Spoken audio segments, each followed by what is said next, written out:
रमेश बड़ा खुश था क्योंकि वो नदी किनारे मछली पकड़ने जाया करता था। छोटा सा परिवार था, माँ थी, पिता थे और एक बहन थी।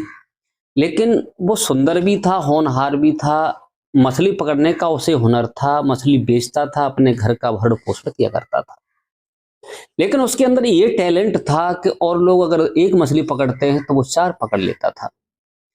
उसी नदी किनारे पर पुल था। पुल से स्कूल के लिए लड़का लड़कियां जाते थे तो लड़कियां खड़े होकर के वो नजारा देखा करती थी कि आखिरकार इतना हुनर है इस रमेश को। तो दो एक मिनट रुक जाती थी, देखा करती थी। ऐसे ऐसे धीरे धीरे जब ये कार चलता रहा तो उसमें से एक लड़की जो होती है सीमा, वो रमेश को देख करके कुछ उस पर मुग्ध हो जाती है और रमेश से एक दिन कहती है कि भाई आज मैं जब आ जाऊं तब मेरे सामने मछली पकड़ना, मुझे भी पकड़ना सिखलाओ कि मछली कैसे पकड़ी जाती है।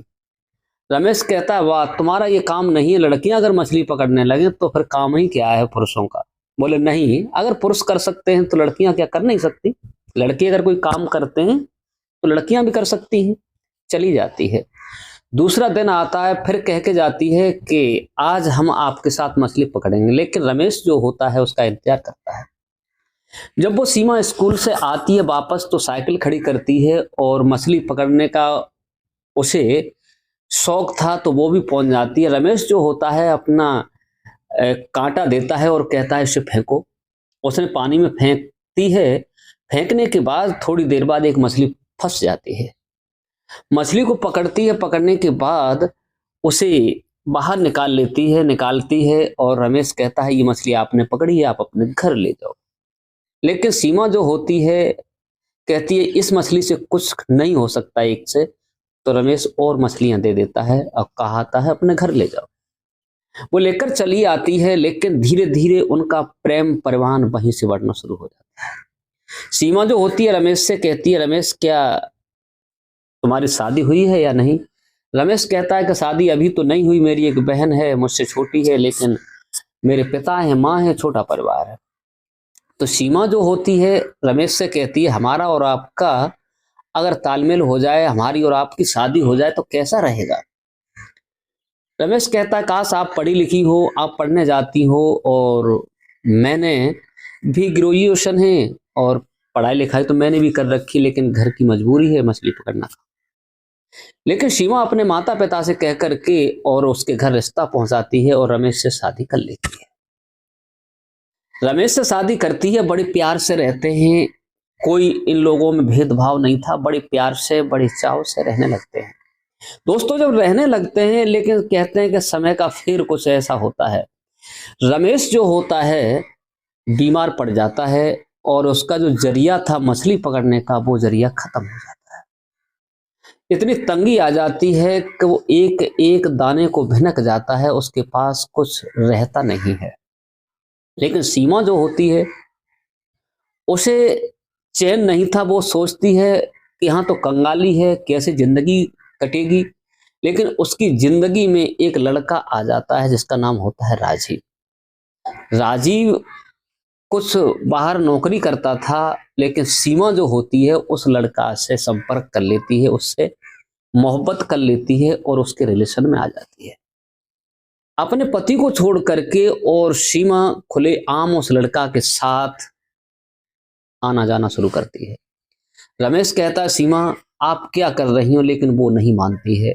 यहां तक होता है कि दोनों के बीच कोर्ट में जाकर तलाक हो जाता है और सीमा जो होती है अपने पहले वाले पति रमेश को छोड़ देती है। रमेश गिड़गिड़ाता है सीमा काश यही दिन नहीं रहेंगे, आप कुछ क्या सोच करके मुझे जा रही हो?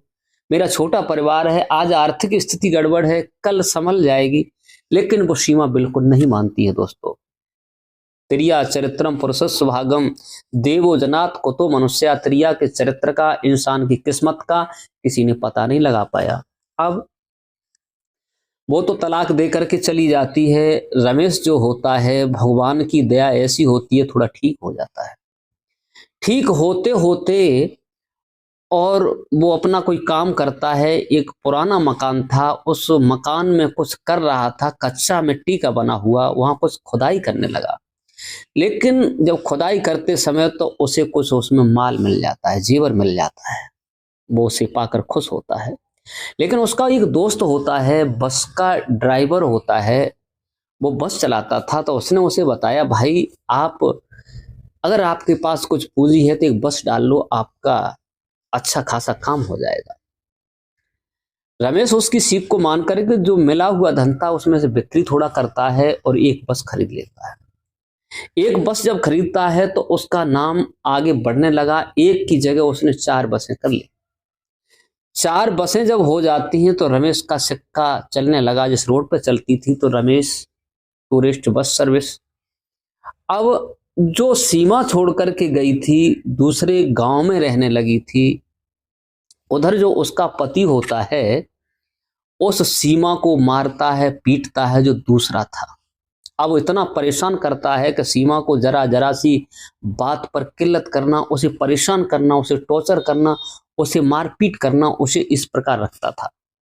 यहां तक हुआ कि उसने भी उसे छोड़ दिया, सीमा को छोड़ दिया और उसने दूसरा विवाह कर लिया। समय बदलता है तो कैसे बदलता है, लेकिन रमेश ने कहा अगर इसने साथ नहीं दिया तो दूसरी साथ नहीं दे सकती, तो उसने भी शादी नहीं की। अब वो सवारी अपनी गाड़ी चलाता है, मालिक बनकर सीट पर बैठ के जाता है, वो सीट पर बैठ करके आता है। एक दिन जा रहा होता है तो क्या देखता है कि सीमा जहां सवारी खड़ी थी वहीं खड़ी है, मानो कहीं जा रही हो। उसने देख लिया कि ये वही सीमा है जो हमारे कहने से नहीं मानी, हमें छोड़ करके चली आई थी। ड्राइवर से कहता है जरा बस रोक के रखना, और अपने कंडक्टर से कहता है कि ये जो महिला खड़ी है, ये लड़की खड़ी है, इसे अंदर लेके आओ, ये कहीं जाना चाहती है, इसके पास कोई तंगी है। वो समझ लेता है कि इसके साथ मारपीट होती है। अब उसे अंदर लाया जाता है। जब वो बैठ जाती है तो कंडक्टर पूछता है कहाँ जा रही थी, क्यों खड़ी थी, तो एक एक बात बताना शुरू करती है कि मेरे पास किराए के लिए पैसा नहीं था और मैं बाजार जा रही हूँ। लेकिन अकस्मात सीमा की नजर घूम करके अपने पति रमेश पर पड़ती है। जब रमेश पर पड़ती है, सीट पर बैठा हुआ होता है और उसे देख करके सीमा अपना सर नीचे झुका लेती है। रमेश पूछता है सीमा, अरे क्या बात है, आप तो भली चंगी हो, आपकी ये हालत क्या है, आप मुझे छोड़ करके गई थी, तब मैं जर्जर था, आज तुम्हारी दशा क्या है। तो सीमा के मुंह से कोई जवाब नहीं निकलता। रमेश पूछता है कि सीमा बताओ बात क्या है। अपने कंडक्टर से कहता है इससे किराया मत लेना, ये जहां जाए जहां आए, कभी भी आती जाती रहे, इससे किराया मत लेना। और कहा सीमा मैं वही रमेश हूं जो मुझे छोड़ करके तुम आई थी, तुमने मुझे भरी मुसीबत में तड़पाया था और मुझसे डिवोर्स लिया और तुम चली आई, मैं तुम्हारे हाथ जोड़ता रहा। लेकिन किस्मत का कोई भरोसा नहीं है, तुमने अच्छा उसे समझा, पैसे वाला समझा, उसने आपके साथ क्या किया। मैं तो एक गरीब था, लेकिन भगवान की कृपा है आज मेरे पास 4 बसें हैं।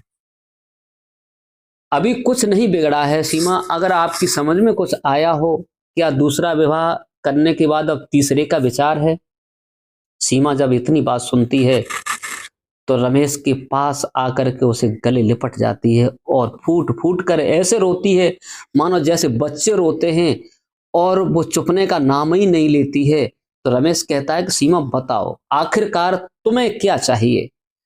तो सीमा कहती है कि अब मुझे उस घर नहीं जाना, गलती हुई उस पर झाड़ू मार दो, या मैं आपके घर काम करती रहूंगी एक नौकरानी बन करके, आप बेशक दूसरा विवाह कर लेना, कभी मैं दखल अंदाज नहीं करूंगी, मुझे प्लीज एक बार अपना लीजिए, मुझे छोड़ो मत, मैं इस हालत में अब कहीं की नहीं रही, मैंने तुम्हें धोखा दिया लेकिन उसका नतीजा मुझे मिला।